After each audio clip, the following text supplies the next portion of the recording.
Sa Caraga Region, mahigpit na minomonitor ng mga local government unit ang kalagayan ng panahon at ang mga sasakyang pandagat dahil sa mga pag-ulan. Ito'y sa harap din ng sunod-sunod na sea tragedy na nangyari sa Davao Gulf at sa Basilan.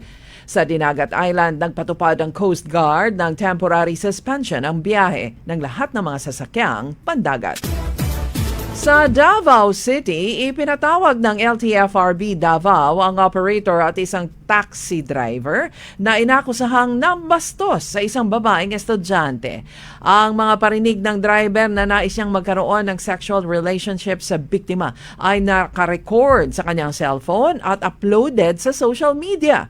Kapag ka napatunayan, kakansilahin ang driver's license ng suspect at franchise ng taxi ayon sa LTO at LTFRB.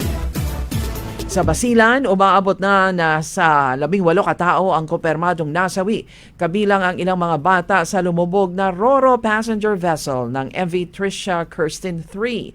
Ayon sa Coast Guard, may 20 pa ang missing at patuloy na pinaghahanap habang ang nailigtas ay abot na sa 316 katao. Hindi pa batid ng Coast Guard kung ano ang dahilan kung bakit lumubog ang barko.